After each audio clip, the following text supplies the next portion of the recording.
News first channel ವೀಕ್ಷಕರಿಗೆ ಭವಿಷ್ಯ ಈ ದಿನ ಕಾರ್ಯಕ್ರಮಕ್ಕೆ ಸ್ವಾಗತ. ಮೇಷರಾಶಿಯವರಿಗೆ ನಿಮ್ಮ ಕುಟುಂಬದವರು, ಕುಟುಂಬ ಸದಸ್ಯರು ನಿಮ್ಮ ಬಗ್ಗೆ ಹೆಚ್ಚಿನ ಕಾಳಜಿಯನ್ನು ವಹಿಸ್ತಕ್ಕಂಥದ್ದು, ನಿಮ್ಮೆಲ್ಲ ಕೆಲಸಗಳಲ್ಲಿ ಸಹಕಾರಿಯಾಗಿ ನಿಲ್ತಕ್ಕಂಥದ್ದು, ಬೆಂಬಲವನ್ನು ಸೂಚಿಸ್ತಕ್ಕಂಥದ್ದು, ಅಗತ್ಯ ಬಿದ್ದರೆ ಎಲ್ಲ ರೀತಿಯ ಸಹಾಯವನ್ನು ಮಾಡ್ತಕ್ಕಂಥದ್ದು, ಇದೆಲ್ಲ ಕುಟುಂಬದ ಸದಸ್ಯರು ಮಾಡುವಂತಹ ಒಂದು ಕಾಳಜಿಯಾಗುತ್ತೆ. ನಿಮಗೆ ಹಿರಿಯರ ಆಶೀರ್ವಾದ ಸಿಕ್ಕುವಂಥದ್ದು, ದೊಡ್ಡವರ ಸಂಪರ್ಕ, ದೊಡ್ಡವರ ಮಾತು, ಮಾರ್ಗದರ್ಶನ ನಿಮ್ಮ ಕೆಲಸಕ್ಕೆ ಒಂದಷ್ಟು ಪುಷ್ಟಿಯನ್ನು ನೀಡ್ತಕ್ಕಂಥದ್ದಾಗುತ್ತೆ.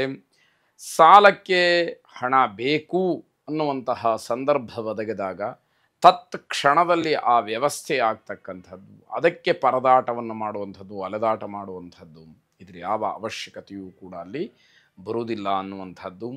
ಕೆಲಸದಲ್ಲಿ ಜನ ನಿಮ್ಮನ್ನು, ನಿಮ್ಮ ಗುಣಗಳನ್ನು, ನಿಮ್ಮ ಒಂದು ತ್ಯಾಗ ಬುದ್ಧಿಯನ್ನು ಒಪ್ಪಿಕೊಳ್ತಕ್ಕಂಥದ್ದು, ಜೊತೆಗೆ ಅದನ್ನು ಹೆಚ್ಚು ಹೆಚ್ಚು ಗೌರವಿಸ್ತಕ್ಕಂಥದ್ದು, ಕೆಲವರು ಹಿಂಬಾಲಕರಾಗುವಂಥದ್ದು, ಇವೆಲ್ಲವನ್ನು ಗಮನಿಸಬಹುದು ಅಂತ ಅರ್ಥ. ಸಾಮಾಜಿಕ ಮತ್ತು ಮಾಧ್ಯಮಗಳಲ್ಲಿ ಹೆಚ್ಚು ನಿಮಗೆ ಗೌರವ ಸಿಗ್ತಕ್ಕಂಥದ್ದಾಗತ್ತೆ.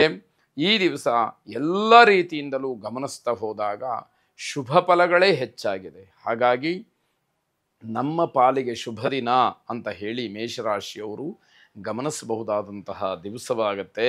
ಅಮೃತೇಶ್ವರನನ್ನು ಪ್ರಾರ್ಥನೆ ಮಾಡಿ, ಹರಶಂಭೋ ಮಹಾದೇವ ವಿಶ್ವೇಶಾಮರವಲ್ಲಭ ಶಿವಶಂಕರ ಸರ್ವಾತ್ಮನ್ ನೀಲಕಂಠ ನಮೋಸ್ತುತೆ ಎಂಬ ಪ್ರಾರ್ಥನೆ ನಿಮ್ಮದಾಗಿರಲಿ. ಶುಭವಾಗಿ.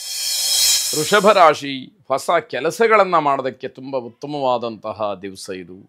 ಯಾವುದೇ ಸಂಕಲ್ಪ ಆಗಲಿ, ಯಾವುದೇ ಕೆಲಸಗಳಾಗಲಿ ಮಾಡಿದರೆ ಈ ದಿವಸ ನೀವು ಯಶಸ್ಸನ್ನು ಕಾಣಲಿಕ್ಕೆ ಅನುಕೂಲಗಳು ಹೆಚ್ಚಾಗಿದೆ. ನಿಮ್ಮ ಸ್ನೇಹಿತರಾಗ್ಬೋದು, ಹಿತೈಷಿಗಳಾಗ್ಬೋದು, ಬಂಧುಗಳಾಗ್ಬೋದು, ಯಾರೇ ಆಗಿರಲಿ ನಿಮ್ಮ ಕೆಲಸಕ್ಕೆ ಹೆಚ್ಚಿನ ಸ್ಪಂದನೆಯನ್ನು ನೀಡ್ತಾರೆ ಅಂತಕ್ಕಂಥದ್ದು. ಸಂಘ ಸಂಸ್ಥೆ, ಟ್ರಸ್ಟ್ಗಳು ಇತ್ಯಾದಿ ಯಾವುದಾದ್ರೂ ಒಂದು ಕಾರ್ಯಕ್ಷೇತ್ರವನ್ನು ಆರಂಭ ಮಾಡಬೇಕು, ಒಂದು ಸಂಸ್ಥೆಯನ್ನು ಪ್ರಾರಂಭ ಮಾಡಬೇಕು ಅನ್ನುವಂತಹ ಮನಸ್ಸಿರುವಂಥವ್ರಿಗೆ ಆ ವಿಷಯಕ್ಕೆ ಸಂಕಲ್ಪವನ್ನು ಮಾಡಿ, ಚರ್ಚೆಯನ್ನು ಮಾಡಿ, ಅದಕ್ಕೆ ಪೂರಕವಾದಂತಹ ಪೂರ್ವಭಾವಿ ಸಿದ್ಧತೆಗಳನ್ನು ಮಾಡಿಕೊಳ್ಳಿ. ಖಂಡಿತವಾಗಿ ಮುಂದಿನ ದಿನಮಾನದಲ್ಲಿ ಶುಭವನ್ನು ಕಾಣತಕ್ಕಂಥದ್ದಿದೆ. ನಿಮ್ಮ ವ್ಯವಹಾರ, ವ್ಯಾಪಾರ, ಉದ್ಯೋಗ ಇತ್ಯಾದಿಗಳಲ್ಲಿ ಉತ್ತಮವಾದಂತಹ ಲಾಭವನ್ನು ಗಳಿಸ್ತೀರಿ. ಜೊತೆಗೆ ಮನೆಯಲ್ಲಿ ಎಲ್ಲರೂ ಕೂಡ ಒಮ್ಮನಸ್ಸಿನಿಂದ ಒಂದು ಕೆಲಸವನ್ನು ಮಾಡಿ ಪೂರೈಸಬೇಕು ಅಂತಕ್ಕಂತಹ ಸಂಕಲ್ಪಕ್ಕೆ ಮುಂದಾಗ್ತೀರಿ. ಇವೆಲ್ಲವೂ ಕೂಡ ಗ್ರಹಗತಿಯ ಬಲದಿಂದ ನಿಮಗೆ ಆಗತಕ್ಕಂತಹ ಫಲ ಎಂಬುದಾಗಿ ಹೇಳಬೇಕಾದಂಥದ್ದು.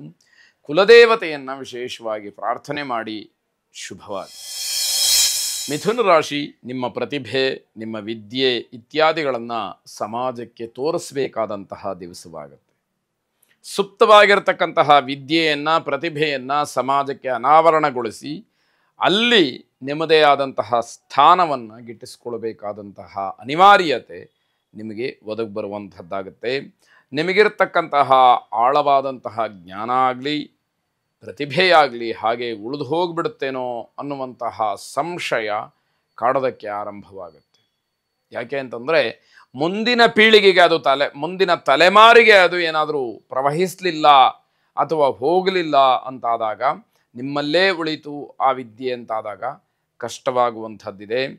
ಬೇರೆಯವರಿಂದ ಅನುಕೂಲ ಪಡಿಬೇಕಾದಂತಹ ಸಮಯವಾಗಿಬಿಡುತ್ತೆ. ನೀವು ಬೇರೆಯವರಿಗೆ ಸಹಾಯ ಮಾಡೋದು ಇರಲಿ, ನೀವೇ ಬೇರೆಯವರಿಂದ ಸಹಾಯವನ್ನು ಕೇಳಿ ಪಡೆಯಬೇಕಾದಂತಹ ಪರಿಸ್ಥಿತಿ ಬರುತ್ತೆ. ಸಮಾಜದ ಕೆಲವರಿಂದ ಕಿರಿಕಿರಿಯಾಗತ್ತೆ, ತೊಂದರೆಯಾಗತ್ತೆ. ಇವೆಲ್ಲವನ್ನು ಧೈರ್ಯವಾಗಿ ಎದುರಿಸಬೇಕಾದಂಥದ್ದು ಇದು ಸರ್ವೇ ಸಾಧಾರಣವಾಗಿರುತ್ತೆ. ಒಬ್ಬರು ಏನೋ ಅಭಿವೃದ್ಧಿಯನ್ನು ಹೊಂದಿದ್ರು, ಒಂದಷ್ಟು ಸಾಧನೆಯನ್ನು ಮಾಡಿದರು, ಇಲ್ಲ ವಿದ್ಯಾವಂತರಾಗಿದ್ದರು ಅಂತಂದರೆ ಅವರಿಗೆ ಒಂದಷ್ಟು ಅಡ್ಡಿ ಆತಂಕಗಳು, ಅವರಿಗೇನೋ ಇಲ್ಲ ಸಲ್ಲದಂತಹ ಕಿರುಕುಳಗಳು ಖಂಡಿತವಾಗಿ ಇದ್ದೇ ಇರುತ್ತೆ ಎನ್ನುವಂಥದ್ದು.